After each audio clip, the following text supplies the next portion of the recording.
Dance out. Now, I didn't want to mention this guy's name until I had total clearance, but everything is clear right now. So right now, I gotta say, good morning inside of the morning trend to Wyclef Jean. Wyclef, what's going on, my brother? What up, family? How are you? Man, you woke up early this morning, man.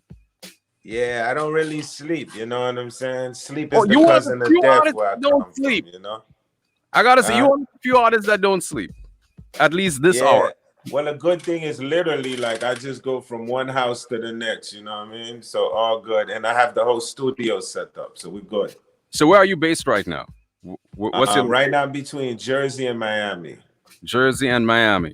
Yeah, Now, man. how are you managing in the midst of this pandemic? You know, all the lockdown, all the tensions that's going on across there. How are you managing?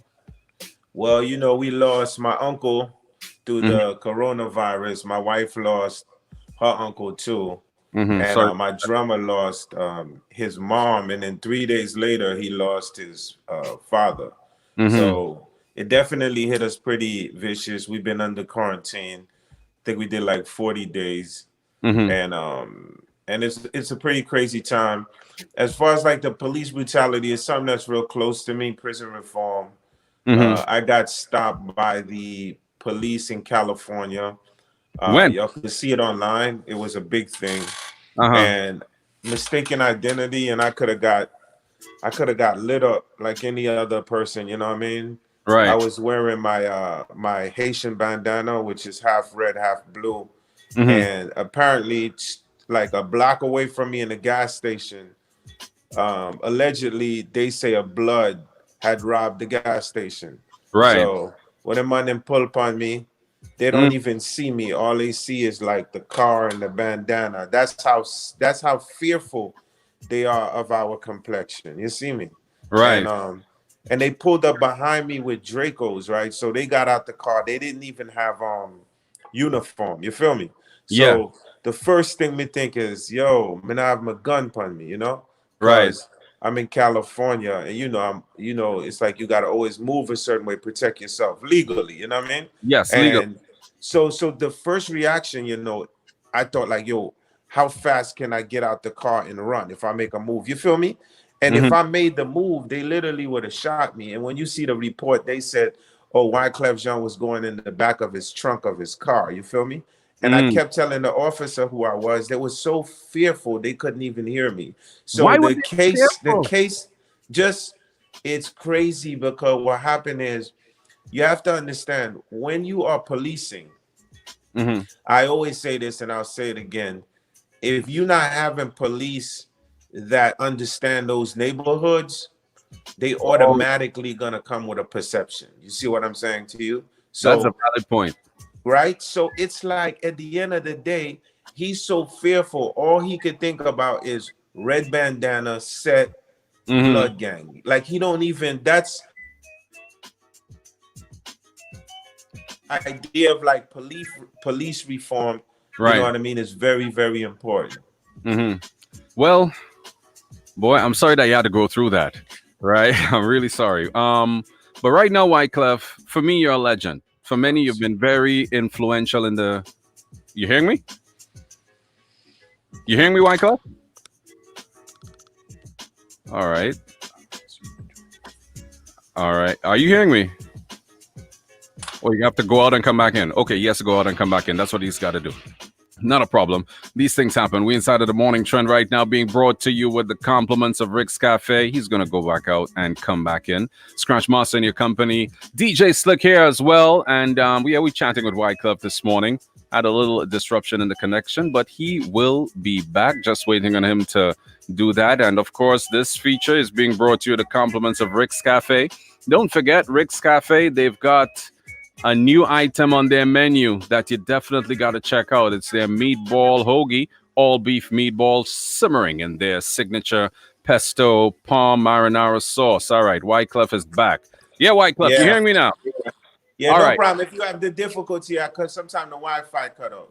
So all we're right, good. yeah, we good now. We good. Don't worry about it. We good. Now, I tell you, you have a serious body of work, right? From the days of the Fugees when you guys started out, to having worked with Destiny's Child, Carlos Santana, Shakira, even City High, one of my favorite groups from the early 2000s.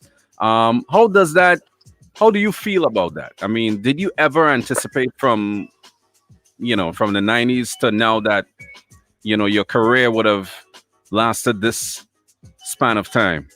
Well, I mean, the most important thing that I want the youth to know is like we're in 2020 now, right? Yeah. So I came out in 1994. Yes. So what I want the youth to know is that the most important thing is I can count in my hands how many people that came up from our era that are still successfully have everything that they had from the beginning. You know what I mean? Hmm. So I always encourage the youth that ownership is very important. You know what I mean? So for me, the best part about my work is the fact that I own it. You understand? So Mm, when you're watching like Super Bowl and you see Shakira, hips don't lie. It's like I yeah. could be chilling and still get checks.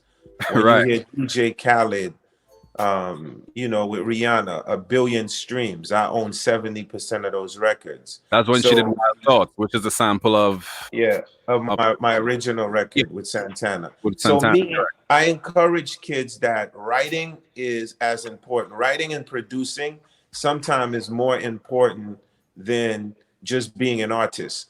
And what I always encourage kids, my philosophy was if I can create a star, I will always have a job. You know what I'm saying to you? Hmm. So for me, I guess the best part about my job is like I'm 15 years, my daughter is 15 years old.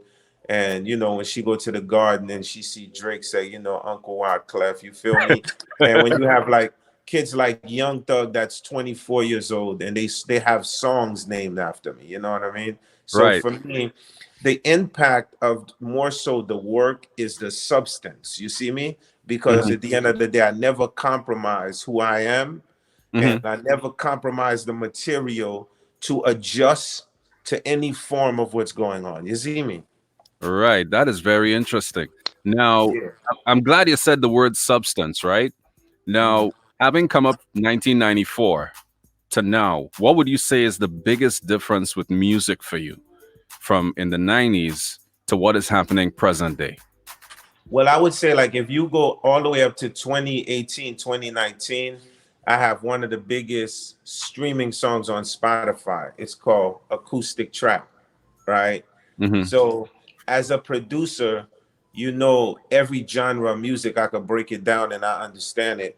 What Hmm. has changed more so now is that when we was coming up more, everything was a hardware, like you have to show up with the big DJ crates and all that. You know what I'm saying? Right. Now everything is literally you make conversions on your computer in your library. You see what I'm saying? Hmm. And the other thing is you have now so much information to choose from. You know what I mean? Because when we was coming back, we didn't have Spotify, iTunes, YouTube, SoundCloud, TikTok. We could keep going, right? So We now, can keep going on and on with that. Technology is right? pretty rampant. Right. So, but think about how much music, right? Because literally, when you go on Spotify, do you see how many songs you could get to? So, at the end of the day, when people be like, "Yo, music is different," no, you just have to search because it's so much plethora of music. If you're Hmm. looking for '90s vibe, there's '90s. You're looking for 2020, there's a lot of incredible and great music out there. But the search engine, you have to know what you're looking for. You know. But the thing about it is this, right? The fact that you didn't have all those avenues to put yourself out there, like there wasn't YouTube. You literally have stars like Justin Bieber and so on that started off with videos on YouTube and they were discovered by music execs, right? Would you say that in the 90s you really had to be good in order to make it Well, I compared mean, to now? Justin Bieber is my little nephew. You know what I'm saying? Like, Oh, he yes. was like, he started his little hustle. Like, Uncle Wyclef, Mm, can I get a drop on my Facebook? I watched his whole hustle. You feel me? hmm. So, I think once again, it's two generations. I don't think that. Okay, so for example, the album you love, I did it in my basement. I ain't have no technology. You feel me? Right. So versus somebody who has the entire technology in his hands. But if I don't know the technology now, I would be slow. So it works vice versa. You see me? So at Mm. the end of the day, my daughter that's 15 years old, I Hmm. can't say she don't know music, and I can't be like, oh, the music you're listening to is trash. They used to say that about me. You dig? Like the elders be like, oh man, you don't know what you're talking about. You know what I mean? What? And I literally could see her going from a Kendrick Lamar to a Young Thug to a Mhm. Gunner to a Biggie Smalls to a TLC. She's 15 years old. Yeah. But at the end of the day, I know so many incredible artists like her who plays the guitar. I think Mhm. that a great artist is a great artist. It's not gonna matter the genre. A great artist is Mhm. gonna break through. Now it's just harder because it's just so much So music. many You of them. know? So Yeah. many. Right. At what age did your daughter really understand who you were to the world?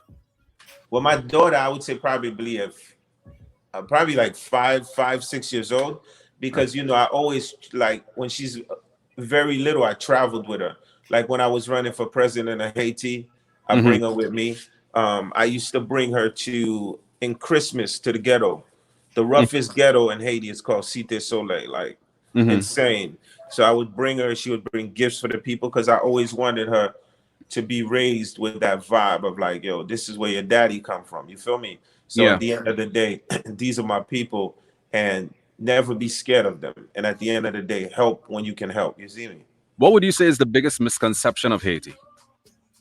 I would say the biggest misconception of Haiti Uh is huh. the bad PR, right? And what I mean by the bad PR is this, right? So if we say Jamaica, right? When we talk about or Grenada, we could talk anywhere. You Hmm. can identify a capital, right? You could be like, okay, this is my capital, right? And Yeah. then you can be like, okay, if there's a killing or a shooting or something going on, you can identify it with a certain area, right? You could be like, oh, it happened in the capital, right? Yeah. With Haiti, every time something crazy happened and you see on the news, it just says Haiti, Port-au-Prince. You know what I mean? Wow. And I So it just think that grabs the whole thing. yeah, I think people assume it's like in New York. If something happened in Brooklyn, we like, okay, these are Brooklyn, these are the 90s, these are sections you don't go into.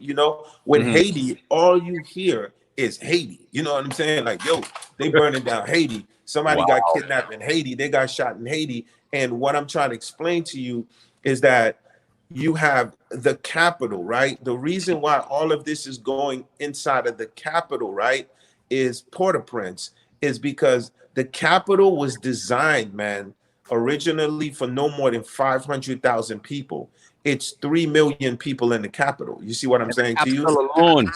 That's right, in the capital alone. So, people come and hustle inside of the capital. So, dude, the capital is not all of Haiti. Just look at it geographically and see where Port-au-Prince is at. So, at the end Right. of the day, if you go to Haiti, I just be like, look, there's parts of the capital that you don't go into. So, for me, that's the biggest misconception.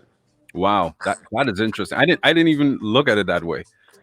That Yeah, like we got the very fly interesting. beaches, we got the blue sea, we got all of that. But when I go, you see what I'm saying? I could leave. Hmm. It's almost like if I go to Kingston, I'm Hmm. gonna leave Kingston, I go to Montego Bay. You know what I Yes. mean? You, but Yes. you understand Yeah. that. Yeah. So Yeah. I, yeah, with Haiti, you hear Haiti, you just say, yo, Haiti. You Mm. know what I'm saying? Something I want to find out from you. Now, you have dabbled in different genres of music, not only hip hop and R&B, but you've even done soca with Marshall Montano, right? Now, there's a campaign that's going on to get soca music recognized as a genre on iTunes, right? Something, in my estimate, as simple as that. What do you think could be done to make that a reality? To make that a reality, Hmm. you have to keep producing records, and you got to keep topping the charts. It's the only way they're going to respect it as a genre, right? Hmm. So what happened is we are Caribbean, right? So me as a Caribbean man, I Hmm. always believe in, like Marshall, Yes. always promoting our culture. You see me?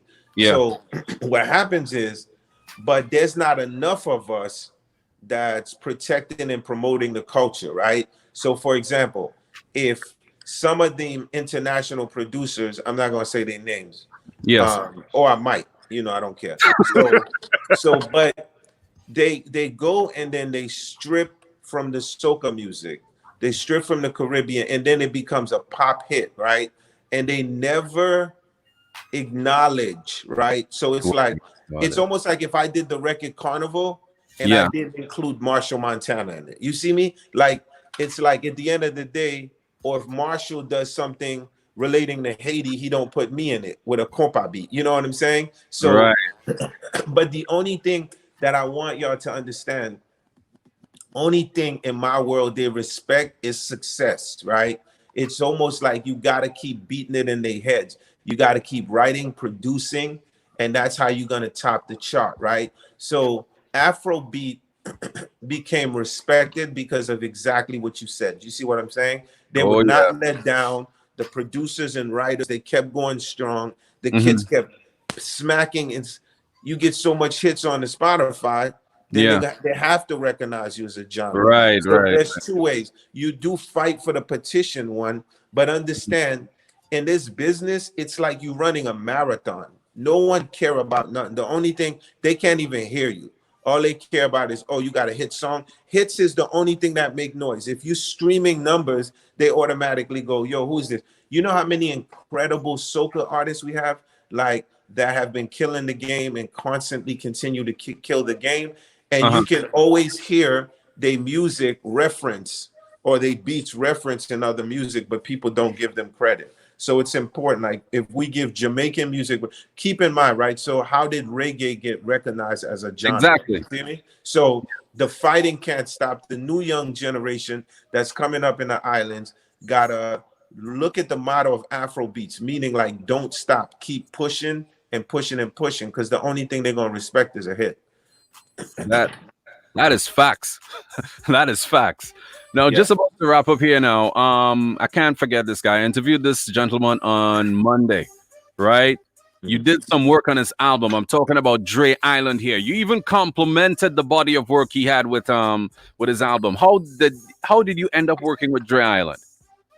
I mean, everybody that knows me knows that I'm a sound boy killer. You know what I mean? I have one of the biggest sound systems. It's called Refugee Sound. You still, And you still do the dub plate thing? 'Cause I know you have dub plates from some artists that nobody has dub plates from. yeah, Nobody. I love, the dub plate thing is part of my culture. I got into Mhm. dub plate clashing culture at 13 years old. Right. So I always rig up at the crib, you know what I mean? So I love it. For me as a producer and someone who, like, I'm deep into music, so, like, respect for like King Tubby, like scientists. So I'm always like I'm heavy into the dub game. So yeah, I definitely, I wouldn't encourage any of the song boy right here with songs that's listening to this say, yo, let me just take a dab at Wyclef, because right where I'm sitting right here, I have two coffins ready for any boy I want clash. Y'all know I don't play. So so You so got dub from speaking of, Michael Jackson and all. yeah, it's so funny because they called me to do something for his estate. Uh-huh. I'm doing it Friday. But yes, I have Michael, but I have Barris Hammond. You know what I mean? Mhm. I think, it's funny when you say the Clash thing. I remember when I went up against Materon, Tony Materon, and Fully Yes, Loaded. fully loaded. And you remember the Clash? Yeah. All right. So a lot of people said it was a tie, right? So, Uh-huh. but I think that with Materon, the way that he was trying to kill me and set me up from the beginning was Hmm. like, he was like, yo, big Grammy artist, you know what I'm saying? Like, what you Mm. know about dub? You're gonna come here and play all these superstar dubs. But what I think at the time Materon didn't know, which he should know because he brought me to my first clash, is Oh, how localized I was. You know what I'm saying to you? right. So for me, along with the big stuff, I love the foundation dubs. You know what I'm saying? So speaking of that, Dre Island to me is someone like, because I watched the Chronics Evolution, the Mhm. Coffee Revolution Evolution. You know what I mean? Yeah. So Chronics to me, I'm sorry, Dre Island to me, what I love most about him is his versatility.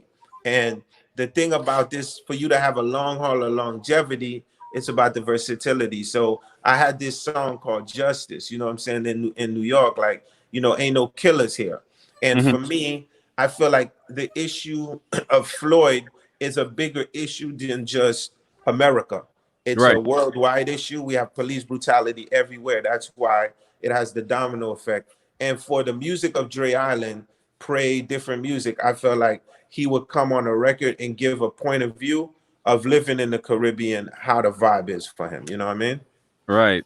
Well, Wyclef, I gotta say thanks for taking the time to speak with us this morning on Power 95. It was a pleasure. You spoke some serious gems this morning. Thank you, You thank you, thank you, thank you. We love y'all unreal. and stay blessed. All right. Stay safe. All right, man.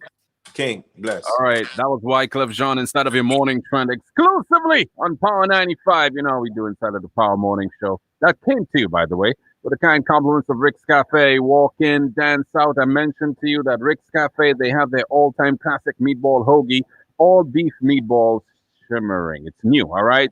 Simmering, that is, not shimmering. Simmering in their signature pesto palm marinara sauce, smothered with grilled mozzarella and basil garlic butter served up in a toasted home baked hoagie. You got to check that out at Rick's Cafe. That's it for your morning trend. Stick around. We've got your hit list.